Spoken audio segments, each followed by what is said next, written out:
जय हिंद साथियों, मैं हेमंत सिंह आप सभी का अपने YouTube चैनल संधान एजुकाम पर हार्दिक स्वागत करता हूं। जैसा कि आपको पता होगा कि उत्तर प्रदेश सरकार एक बहुत बड़ी भर्ती देने वाली है और वो भर्ती है यूपी पुलिस की, जिसमें लगभग 60,000 से ऊपर पद आ रहे हैं। तो आप सबसे मेरा विनम्र निवेदन है कि जो बच्चे जिनकी अभी एज है वो अपनी पूरी तैयारी में लग जाएं और सिलेक्शन लेकर अपने माँ बाप का सपना साकार करें। तो इसी क्रम में हम लोग एक कंप्लीट बैच लेके आ रहे हैं यूपी पुलिस का, जिसमें मैथ भी होगी, जीएस भी होगी, रीजनिंग भी होगी और हिंदी भी होगी। मैथ का सेशन आज हम आपके सामने स्टार्ट करने वाले हैं, जिसमें स्टार्टिंग का जो चैप्टर है वो है परसेंटेज। परसेंटेज का वेटेज सबसे अधिक होता है। आप किसी भी एग्जाम में उठा के देखेंगे तो परसेंटेज का जो वेटेज है वो सबसे अधिक होता है। आपको पता भी होगा कि परसेंटेज से लगभग 3 से 4 क्वेश्चन हर एग्जाम में पूछे जाते हैं। तो आज हम जो आपको पढ़ाने जा रहे हैं उसमें सबसे पहला चैप्टर परसेंटेज है। ठीक, आइए आज हम परसेंटेज के कुछ बेहतरीन सवाल करते हैं। देखिए, सवाल नंबर पहला है, कह रहा है यदि ए की आय बी की आय से 60% कम है तो बी की आय ए की आय से कितने परसेंट अधिक होगी। सवाल आप देख लीजिए। सवाल कह रहा है ए की आय बी की आय से 60% कम है तो बी की आय ए की आय से कितने परसेंट अधिक होगी। चलिए, ए की आय बी की आय से 60% कम है। 60% की जो फ्रैक्शन वैल्यू होती है वो होती है 3/5। 60% की जो फ्रैक्शन वैल्यू वो होती है 3/5। कम है तो हम साइन लगा देंगे माइनस का, अगर ज्यादा होता तो साइन लगा देते प्लस का। कौन कम है? आपसे कह रहा है ए की आय बी की आय से 60% कम है। ए की आय कम है तो आप लिखेंगे ए की आय, ये लिखेंगे बी की आय। बी की आय अगर 5 रुपए है तो ए की आय 3 रुपए कम होकर 2 रुपए हो जाएगी। यहाँ ए और बी की जो आय का रेशियो है वो आ जाएगा 2:5। ए 2 रुपए कमा रहा है, बी 5 रुपए कमा रहा है। आपसे पूछा गया बी की आय ए की आय से कितने परसेंट अधिक है। यहाँ पे देखिए बी की आय ए की आय से कितनी अधिक है, 3। किससे? 2 से अधिक है, इंटू 100। तो ये हमारा जो आंसर आएगा ये 50 बार 50 का गुणा 3 में तो आ जाएगा 150। बी की आय ए की आय से 150% अधिक है और ऑप्शन नंबर ए आपका सही हो जाएगा। देखिए, जल्दी से फटाफट स्क्रीनशॉट कर लीजिए।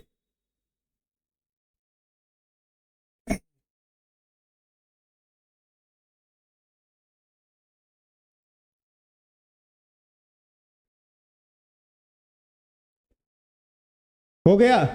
चलिए आगे क्वेश्चन नंबर दूसरा करते हैं। क्वेश्चन नंबर दूसरा क्या कह रहा है? दो संख्याएं x और y हैं। x का 40% y के 60% के बराबर है।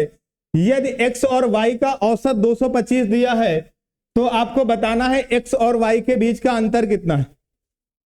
दो संख्याएं हैं x और y, x का 40% y के 60% के बराबर।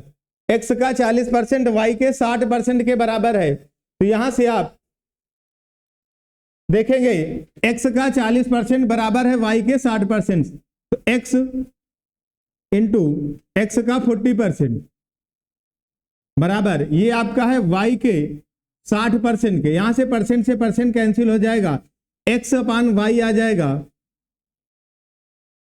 60 डिवाइडेड बाई 40।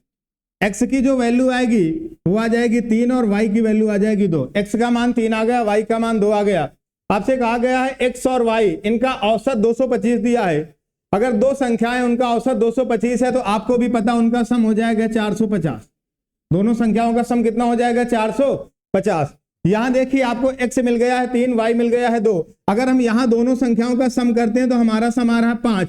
5 की वैल्यू 450 के बराबर है। आपसे पूछा गया है दोनों संख्याओं का अंतर बताओ। यहां देखिए दोनों संख्याओं का अंतर 1 है। अगर 5 आपका 450 के बराबर है तो यहां से 1 की वैल्यू 90 आ जाएगी और आपसे अंतर यही पूछा गया था, दोनों संख्याओं में अंतर बताओ। तो 1 बराबर आ गया 90 के, तो ऑप्शन नंबर हमारा चौथा सही हो जाएगा। जल्दी से देखिए, फटाफट स्क्रीनशॉट करिए। यही एक ऐसे क्वेश्चन है जो आपके एग्जाम में सीधे छपने वाले हैं। जल्दी से फटाफट।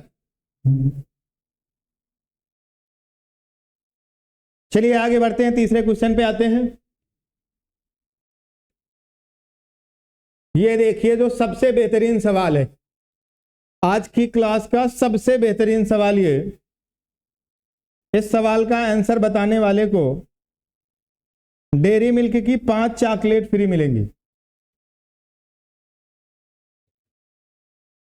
जो बच्चा इसका आंसर बताएगा उसको एक उचित उपहार दिया जाएगा, और जो इसका आंसर बताएगा वही यूपी पुलिस की वर्दी पहनने का सच्चा हकदार होगा।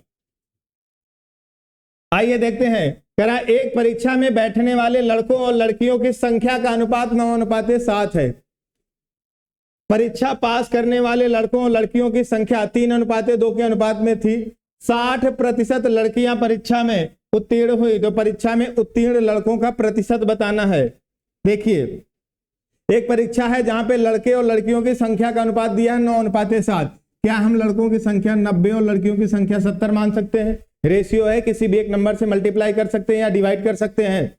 लड़के 90 हैं, लड़कियां हैं 70। लड़कियां कितनी पास हुई हैं? 60%। 70 लड़कियों में अगर 60% पास होंगी तो 70 का 60% होता है 42। लड़कियां कितनी पास हो रही हैं? 42। यहां पे देखिए लड़कियां पास कितनी हो रही हैं? 2 आपका किसके बराबर आ गया? 42 के बराबर। अगर 2 आपका 42 के बराबर आ गया है तो आपका यहां से 3 की वैल्यू कितनी आ जाएगी? अगर 2 42 के बराबर है तो 1 की वैल्यू 21 हो जाएगी। 2 42 के बराबर तो 1 की वैल्यू 21 और 3 की वैल्यू हो जाएगी 63। 3 की वैल्यू हो जाएगी 63। लड़कियां 42 पास हो रही हैं तो लड़के कितने पास हो रहे हैं? 63। आपको पता है भैया टोटल 90 लड़के थे, 90 में 63 पास हुए हैं, तो कितना परसेंट हुआ? 90 का 70% होता है 63। तो लड़के पास होने वाले कितने आ गए? 70%। तो पास होने वाले लड़कों का जो परसेंट आया कितना आया? 70%। देखिए समझिए,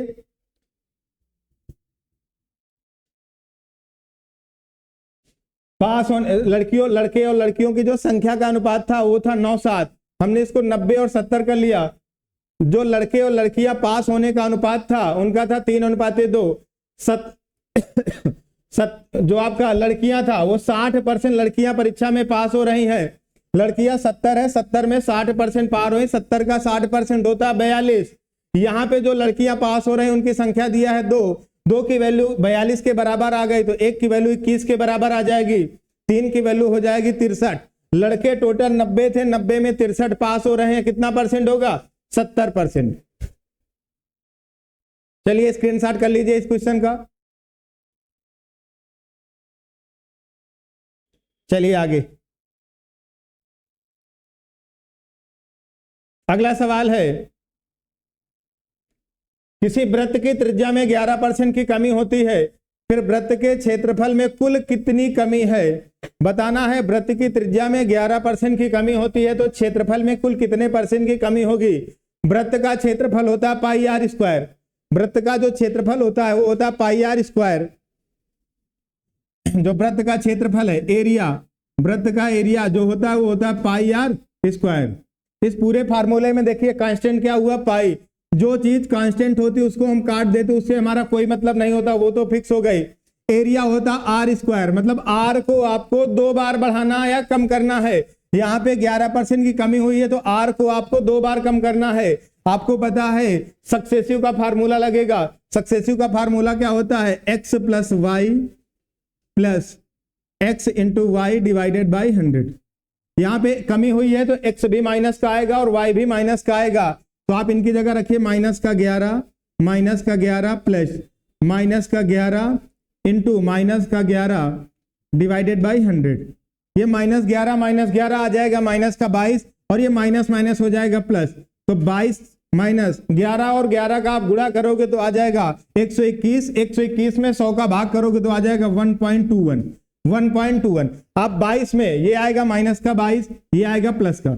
माइनस के 22 में प्लस का 1.21 आप ऐड करोगे तो एक कम हो जाएगा और कम होके जो आंसर आएगा वो आ जाएगा 20.79।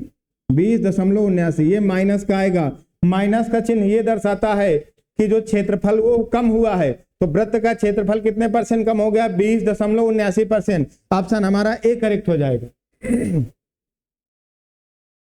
हमारा ऑप्शन ए करेक्ट हो जाएगा। देखिए कितने लोग हैं जिनको अभी तक भी समझ में नहीं आया ये सवाल। चलिए आगे सवाल नंबर 4, सॉरी 5। हा। सवाल नंबर 5। सवाल कह रहा है एक व्यक्ति दो प्रकार के चावल खरीदता है जिनके मूल्य क्रमशः 325 रुपए प्रति किलोग्राम और 195 रुपए प्रति किलोग्राम है, और उसने 720 किलोग्राम और 675 किलोग्राम चावल खरीदा। अगर उसे पहले प्रकार के चावल बेचने पर 22% का लाभ होता है तो ज्ञात कीजिए दूसरे प्रकार के चावल को किस दाम पर बेचा जाए कि कुल लाभ 40% का हो जाए। एक व्यक्ति है जो पहले प्रकार के चावल खरीद रहा है 325 रुपए प्रति किलोग्राम। अगर हम आपसे बात करें उसके सीपी की, उसने टोटल कितना क्रय मूल्य लगाया है, तो सीपी का जो रेशियो आ जाएगा, पहले प्रकार के चावल हैं 325 रुपए पर किलोग्राम, इनको खरीदा कितने हैं 720 किलोग्राम, तो टोटल सीपीए आ जाएगा रेशियो। दूसरे प्रकार के जो चावल का रेट है वो दिया 195 रुपए पर किलोग्राम, और दूसरे प्रकार के जो चावल खरीदता है वो खरीद रहा है 675 किलोग्राम, ये टोटल सीपी आ जाएगा। पहले प्रकार के चावल पे जो लागत लगाएगा 325 रुपए पर किलोग्राम की दर से 720 किलोग्राम खरीदेगा। दूसरे प्रकार के जो चावल पे टोटल लागत लगाएगा 195 रुपए पर किलोग्राम की दर से 675 किलोग्राम खरीदेगा। यहां से हम रेशियो देख लेते हैं। रेशियो हमारा आ जाएगा, आप इसको 25 से डिवाइड करते हैं, 25 से एक बार जाएगा, 25 से 3 बार जाएगा, ये 25 से 2 बार जाएगा, 27 बार जाएगा। आप इसको 13 से डिवाइड करो, एक बार जाएगा, 13 से डिवाइड करो, एक बार जाएगा और 5 बार जाएगा, 15। 27 से डिवाइड करो, 9 से डिवाइड करो 3 बार, 9 से डिवाइड करो 8 बार, 80 आ जाएगा। 15 से 5 से डिवाइड करो 3 बार और 5 से डिवाइड करो 16। तो ये जो आपका रेशियो आएगा आ जाएगा 16:9। 16 और 9 का रेशियो आ गया।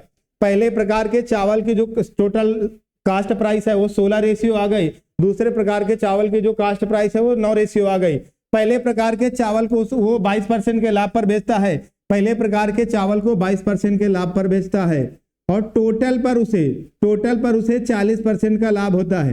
पहले प्रकार के चावल 22% लाभ पर, टोटल पे उसको 40% का लाभ होता है। यहाँ पे फार्मूला देखिए, हम आपने थोड़ा बहुत एवरेज में पढ़ा होगा, डेविएशन का या तो वेटेड एवरेज का। पहले प्रकार के जो 22% लाभ पे, दूसरे प्रकार के 40%, तो दूसरे प्रकार के 40% लाभ पर तो बेचेगा, प्लस पहले प्रकार के चावल केवल 22 पे बेचा है, बेचना था उसको 40% लाभ पर, बेचा है 22% लाभ पर, कितना कम हुआ 18%।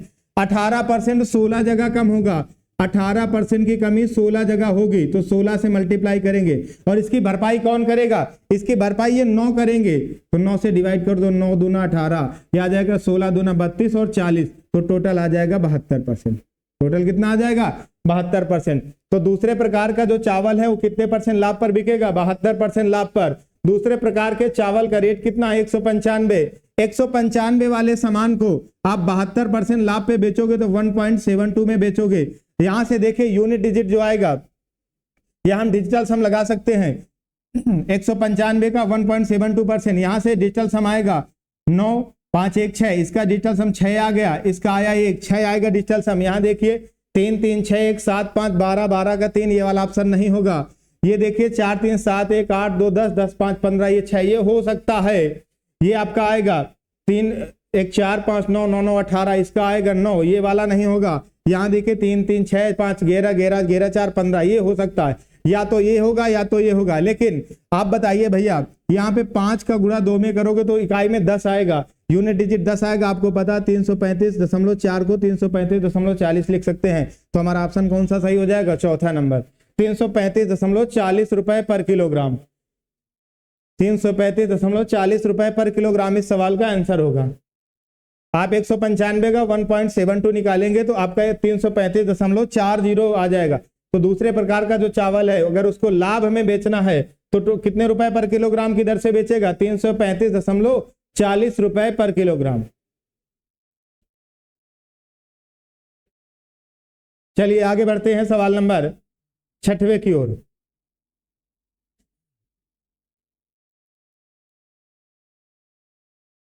सवाल नंबर 6,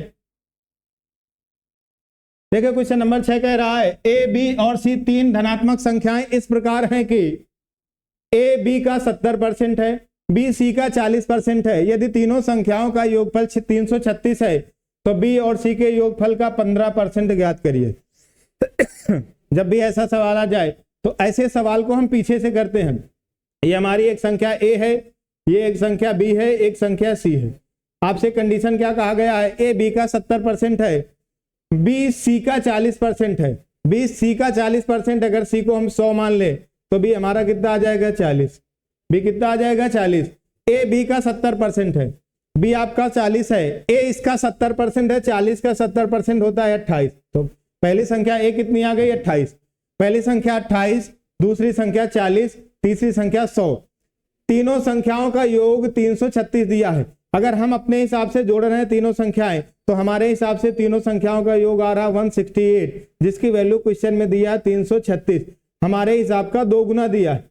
जो हमारा 168 है वो सवाल में 336 के बराबर है, हमारे हिसाब का 2 गुना दिया है। तो हमसे पूछा क्या गया है, बी और सी के योगफल का 15%। बी और सी का योगफल कितना हो रहा है 140। अगर 1 बराबर 2 के है तो 140 बराबर आ जाएगा 280 के। बी और सी का योगफल आ गया 280। आपसे बी और सी का योगफल नहीं पूछा गया है, पूछा गया है बी और सी के योगफल का 15%। आप 280 का 15% निकाल दीजिए, 15% होता है 3/20।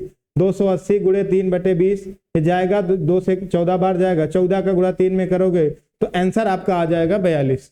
आंसर 42 और हमारा कौन सा तीसरा ऑप्शन सही हो जाए।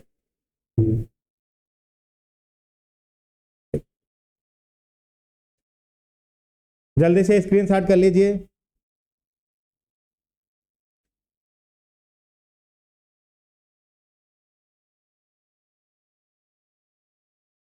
चलिए आगे बढ़ते हैं।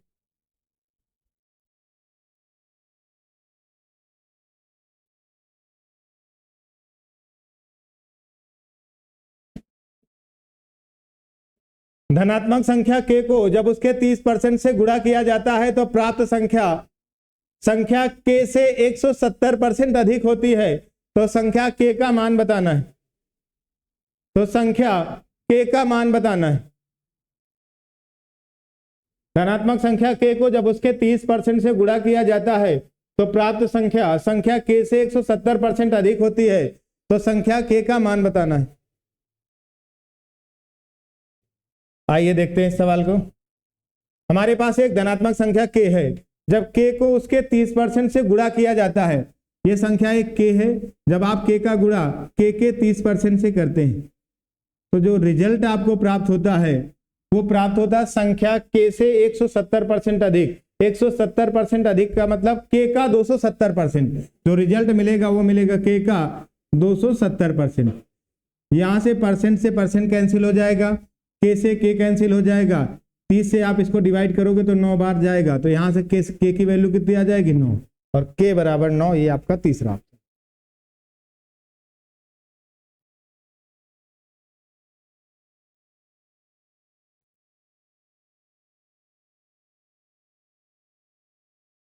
चलिए आगे।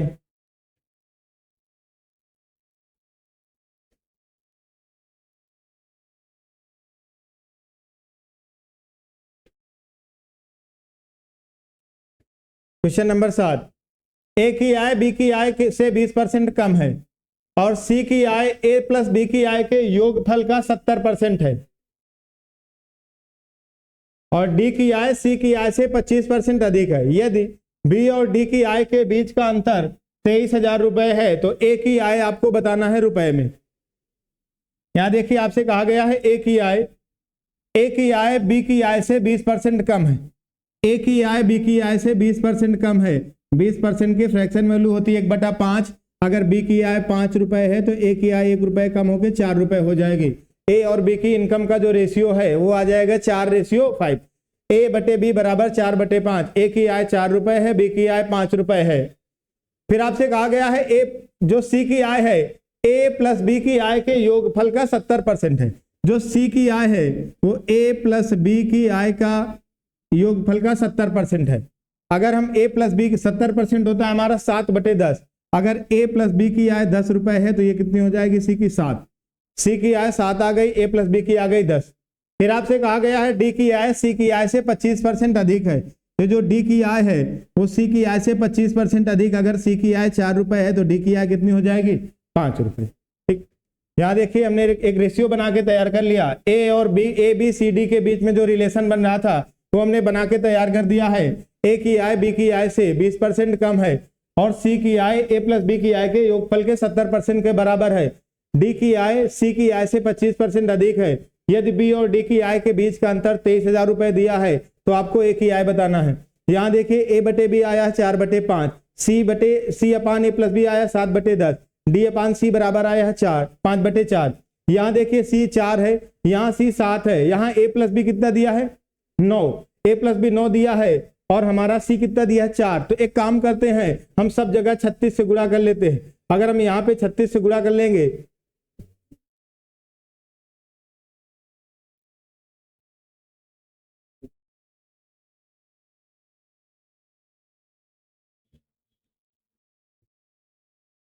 चलिए, यहाँ पे ए की आय 4 रुपए है, बी की आय 5 रुपए है, सी 7 रुपए कमा रहा है, ए प्लस बी 10 रुपए कमा रहे हैं। यहाँ से आपका डी 5 रुपए कमा रहा है, सी 4 रुपए कमा रहा है। आपको बताना है इसमें ए की आय रुपए में बताना है। देखो ए कितने रुपए कमा रहा है? 4 रुपए। बी कितने रुपए कमा रहा है? 5 रुपए। तो ए प्लस बी की यहाँ कितनी हुई? 9 रुपए। ए प्लस बी यहाँ कितना है? 10। अगर हम ए प्लस बी को बराबर करेंगे तो 10 और 9 का एलसीएम कितना आ जाएगा? 90। फिर हमारी सी कितनी आ जाएगी? 7 और सी कितनी है? 4। तो सी 7 और 4 को बराबर करने के लिए 4 से और मल्टीप्लाई करना पड़ेगा। तो हम एक काम करते हैं 360 से मल्टीप्लाई कर लेते हैं। ए और बी की आय कितनी बना लिया जाए? 360। अगर 360 को हम 4:5 में डिवाइड करेंगे तो कितना आ जाएगा? देखो इसको 360 बनाने के लिए 36 से गुणा करेंगे तो इसको भी हम 36 से गुणा करेंगे। ठीक, ये हमारा इसको अगर हम ये टोटल 9 बराबर 360 के है तो 1 बराबर 40 के, ये 40 के आ जाएगा, ये 40 के। यहाँ से ए की आय आ जाएगी 160, बी की आय आ जाएगी 200। यहाँ से ए प्लस बी की कितनी आ जाएगी? 360, सी की कितनी आ जाएगी? 36 में जब 7 का गुणा करोगे तो 7 6 का 42 और 7 3 की 21, 21 4 25, 252 रुपए। यहाँ देखिए सी की आय 4 है, 4 की वैल्यू 252 है। कितने गुना है? 63 गुना। अगर 4 में हम 63 का गुणा करेंगे तो 252 आ जाएगा। तो आप 5 में 63 का गुणा कर दीजिए तो डी की आय कितनी आ जाएगी? 315। डी की आय कितनी आ गई? 315। ठीक है, यहाँ हमारी ए की आय 160 आ गई, बी की आय 200 आ गई, सी की आय 252 आ गई, ए प्लस बी की आ गई है 360, डी की आ गई है 315। आपसे कहा गया यदि बी और डी की आय के बीच का अंतर 23,000 रुपए है। बी की आय कितनी हमने निकाला है? 200 रुपए और डी की आय कितनी निकाला है? 315 रुपए। यहाँ देखिए बी और डी के बीच का अंतर कितना दिया है? ये आपकी 315 रुपए है, ये आपकी 200 रुपए है। बी और डी की आय के बीच का अंतर दिया है 115। जो हमारा अंतर 115 है वो सवाल में दिया है 23,000 रुपए। 115 बराबर 23,000 रुपए के। देखिए ये इसका एक बार जाएगा और ये 230 को 2 बार काटेगा, 200 गुना लिखा है। अगर 115 बराबर 23,000 के तो एक की वैल्यू 200 आ गई है। आपसे पूछा गया है ए की आय बताओ। ए की आय हमारी कितनी है? 160। ए की आय 160 है, 160 यूनिट की वैल्यू बताना है। एक यूनिट आपका 200 के बराबर है तो 160 में आप 200 से मल्टीप्लाई कर दोगे तो आपका आंसर आ जाएगा 32,000 रुपए। ए की आय आ गई 32,000 रुपए। और जो हमारा ऑप्शन है ऑप्शन नंबर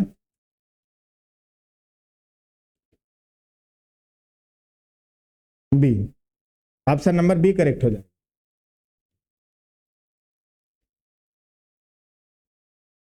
चलिए क्वेश्चन नंबर आगे, सवाल नंबर 8। एक्स की आय वाई की आय से 42% अधिक है और जेड की आय एक्स और वाई की आय के योग से 45% कम है। जेड की आय एक्स की आय से कितने प्रतिशत कम है? सही करने के लिए सही है 1 दशमलव स्थान, मतलब आपको दशमलव के 1 स्थान तक सही आंसर बताना है। आइए, एक्स की आय वाई की आय से 42% अधिक है। आप एक्स लिखिए, ये हमारा वाई है, ये हमारा जेड है। एक्स की आय वाई की आय से 42% अधिक है। अगर वाई की इनकम 100 रुपए है तो एक्स की इनकम हो जाएगी 142 रुपए। फिर आपसे कहा गया है जेड की जो आय है वो एक्स और वाई की आय के योग से 45% कम है। एक्स और वाई की आय का योग हो रहा है 242।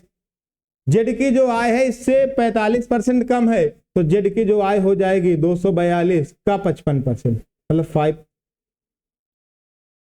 5.55। एक्स की आय 142 आ गई, वाई की आय आ गई 100 रुपए, जो जेड की आय आई है वो आई है 242 का 55%, तो 55%, या 55% की हम फ्रैक्शन वैल्यू लिखें। अगर 55% की हम फ्रैक्शन वैल्यू लिखना चाहें तो 55% हमारा होता है 5 से कटेगा 11/20, 55% हमारा हो जाएगा 11/20, ये हमारा आ जाएगा 11/20 आ जाएगा। आप इसको 2 से डिवाइड करिए 10 बार जाएगा, 2 से डिवाइड करिए 121 बार जाएगा, 121 में 11 का गुणा करेंगे तो आ जाएगा 1331, 1331 को आप 10 से भाग करेंगे तो आ जाएगा 133.1। तो यहां से हमारी ए की आय आ गई 142, बी की आय आ गई 100, सी की आय आ गई 133.1। ए की आय 142, बी की आय 100 और सी की जो आय आ गई एक्स की आय 142, वाई की आय 100, जेड की जो इनकम है वो आ गई 133.1। हमसे पूछा गया है कि जेड की आय एक्स की आय से कितने परसेंट कम है। अब देखिए यहाँ पे जेड की आय एक्स की आय से कितने परसेंट कम है, 42 है, अगर ये 33 होता तो 9, यहाँ 1.1 कम है तो 8.9 कम है, 8.9 कम है, टोटल कितने पे 142 पे इंटू 100। अच्छा थोड़ी देर के लिए अगर इसको हम 90 मान लें, इसको हम 90 मान लें और इसको 40 मान लें तो हमारा 90 ये पॉइंट जाएगा, हमारा आ जाएगा, इसको 90 मान लें और 90 का 10 में गुणा करेंगे तो आ जाएगा 900। 900 में अगर हमें थोड़ी देर के लिए 140 से भाग करें, लगभग मान लें हमारा ऊपर वाला 90 था, नीचे वाला 140 था, 90 में आप 90 में 10 का गुणा करोगे 900 आएगा, 900 में 140, 900 को 140 से डिवाइड करोगे तो आएगा 90/14, 90/14 का आप भाग करोगे तो आ जाएगा 14 से 6 बार जाएगा 84, फिर 6 बचेगा 60 आ जाएगा, तो 4 बार जाएगा 6.4%, जो लगभग आंसर आ रहा है वो आ रहा है 6.4%। हमारा देखिए लगभग भी आंसर 6.4 आया है। 6.4 के आसपास कौन सा ऑप्शन है, ऑप्शन नंबर बी, 6.4 के आसपास जो हमारा आंसर है वो दिया है आंसर दूसरा 6.3%। हमने ऊपर वाले को थोड़ा सा बढ़ाया, नीचे वाले को थोड़ा सा कम किया, तो हमारा जो आंसर आ गया वो 6.4। जाहिर सी बात है आप ऊपर वाले को बढ़ाएंगे नीचे वाले को कम करेंगे तो आंसर आपका थोड़ा सा ज्यादा आएगा, और जो ज्यादा आया वो आया 6.4। तो आंसर जो वास्तविक हमारा आंसर होगा इससे बिल्कुल थोड़ा सा कम होगा, और इससे बिल्कुल थोड़ा सा कम है 6.3%।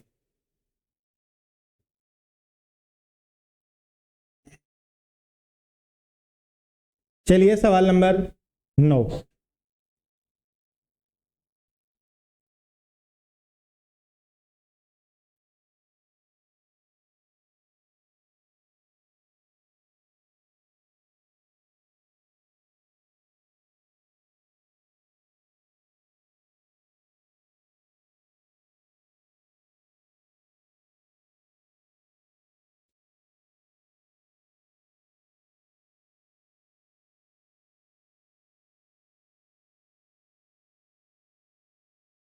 सवाल नंबर 9 कह रहा है एक्स वाई के व्युत्क्रमानुपाती है। व्युत्क्रमानुपाती का मतलब होता है उल्टा, उल्टा का मतलब वोमटा।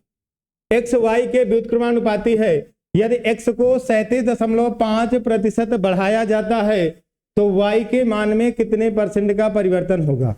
एक्स वाई के व्युत्क्रमानुपाती है। अगर एक्स वाई के व्युत्क्रमानुपाती है तो एक्स बराबर हो जाएगा एक्स प्रोपोर्शनल 1/y। यहां से एक्स बराबर आ जाएगा, अगर हम के एक नियतांक मान लेंगे तो k/y, तो x इंटू वाई बराबर आ जाएगा आपका के। x इंटू वाई बराबर के। एक्स वाई के व्युत्क्रमानुपाती एक्स वाई बराबर के आ गया। के को हमने माना था कांस्टेंट, ये नियतांक है, ये फिक्स है। अगर a बराबर, कितने लोगों को पता, अगर a बराबर b इंटू सी दिया है, a की वैल्यू फिक्स है, तो जो आपके पास b और c जो मल्टीपल में लिखी है इनका दोनों का रेशियो एक दूसरे के उल्टा होता है, तो ये आपका फिक्स है। तो x और y का जो अनुपात होगा एक दूसरे के उल्टा होगा। आपसे कहा गया है x को 37.5% बढ़ाया गया। 37.5% होता है 3/8। बढ़ाया है आपने x को, x पहले वास्तविक रूप से 8 था, तो 3 बढ़ के कितना हो जाएगा 11। x का जो वास्तविक मान था 8 था, वो 3 बढ़ के कितना हो जाएगा 11। अगर x आपका 8 से 11 हो रहा है तो y आपका 11 से 8 होगा। दोनों का अनुपात एक दूसरे के उल्टा होगा। अगर x आपका 8 से 11 हो रहा है तो y आपका 11 से 8 होगा। y का मान पहले कितना था 11, अब कितना है 8, y का मान कितना कम हुआ है 3, कितने पे 11 पे इंटू 100, y के मान में इतने परसेंट की कमी आ जाएगी। अगर 1/11 लिखा होता तो उसका मान होता 9.09%, ये 3/11 है तो 9.09 का 3 गुना हो जाएगा, और 3 गुना करोगे तो आपका जो आंसर आएगा वो आ जाएगा 27.27%, 27.27%।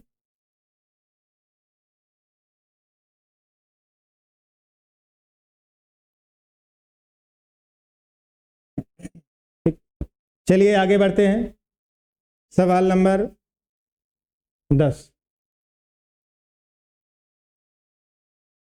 सवाल नंबर 10, एक वस्तु की कीमत में 36% की वृद्धि हुई और खरीदी गई मात्रा में 30% की कमी हुई। वस्तु पर खर्च की गई राशि में प्रतिशत वृद्धि या प्रतिशत कमी बताओ। आपके पास एक ही वस्तु है, उसमें 2 बार परिवर्तन हुआ है। एक ही वस्तु के रेट में अगर 2 बार परिवर्तन हो तो वहां पे फार्मूला लगता है सक्सेसिव का। कीमत को आपने बढ़ाया है तो ये प्लस होगा, यहाँ पे आप मात्रा को कमी किया है तो ये माइनस का होगा। सक्सेसिव का फार्मूला होता है x + y + xy/100। x की जगह आप रखेंगे प्लस का 36, y की जगह माइनस का 30, माइनस 36, माइनस का आ जाएगा 36,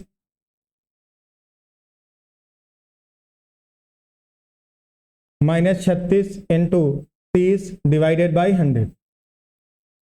36 में 30 जाएगा 6 आएगा, माइनस का 36 ये 0 जाएगा, 36 का गुणा 3 में करोगे 108 आएगा। 108 को 10 से डिवाइड करोगे तो आ जाएगा 10.8।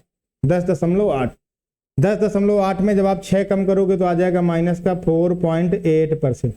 माइनस अगर आ रहा तो आपकी जो कमी होगी, जो आपसे पूछा गया वस्तु पर खर्च में की गई प्रतिशत वृद्धि या कमी, माइनस का चिन्ह ये बता रहा कि आपके जो खर्च में वो कमी होगी। कमी कितनी होगी 4.8%, तो ये आपका 4.8% होगा। यहाँ पे भैया लाभ हान नहीं होगा, यहाँ पे होगा कमी, यहाँ पे कमी कर लेना, यहाँ लाभ हान नहीं होगा। जहाँ पे लाभ लिखा है वहाँ पे लिख लेना है इंक्रीज मतलब बढ़ेगा, जहाँ पे हानि हो रही है वहाँ पे कर देना डिक्रीज मतलब घटेगा। ठीक, तो यहाँ पे हमने फार्मूला क्या लगाया सक्सेसिव का। फार्मूला क्या होता है, जिन लोगों को नहीं पता तो फार्मूला देख लें, x + y + x × y/100। ठीक, अगर आपका कीमत बढ़ी है तो प्लस लगा के लिखेंगे और मात्रा घटी है तो माइनस लगा के लिखेंगे। जो चीज बढ़ेगा वो प्लस लगा के लिखेंगे और जो चीज घटेगा वो माइनस लगा के लिखेंगे। फार्मूला हो गया x + y + xy/100। x की जगह प्लस का 36 रखा, y की जगह माइनस का 30 रखा, इंटू यहाँ प्लस लगेगा। जब आप प्लस 36 में माइनस 30 का मल्टीप्लाई करोगे तो साइन हो जाएगा माइनस का, आंसर आ जाएगा 6 - 10.8। 10.8 में आप 6 को कम करोगे तो आ जाएगा माइनस का 4.8। माइनस का चिन्ह ये दर्शा रहा कि आपके जो खर्च में वो कमी हुई है, कमी हुई तो आपका आंसर चौथा सही हो जाएगा। ठीक, बस हो गया। ठीक, बस ठीक है भैया, फिर आज हम यहीं तक करते हैं। इसके बाद के जो सवाल हैं वो और भी बेहतर सवाल आने वाले हैं, और ये जो चैप्टर है ये आपका लगभग 5 से 6 क्लास तक चलेगा, तो आप परेशान मत होइए। आज 10 सवाल हुए हैं, कल से हम कोशिश ये करेंगे कि बैच को और ज़्यादा खींचे, लगभग 1 से 1.5 घंटे की क्लास दिया जाए। और हमारी पूरी कोशिश ये रहेगी कि आपके यूपी पुलिस की भर्ती तक, जब तक आपका पेपर हो तब उससे पेपर से 1 महीने पहले आपका पूरा कोर्स कंप्लीट हो जाए, और लास्ट के जो 1 महीना है उसमें आपका पूरा रिवीजन कराया जाए। ठीक है, चल तो मिलते हैं फिर कल।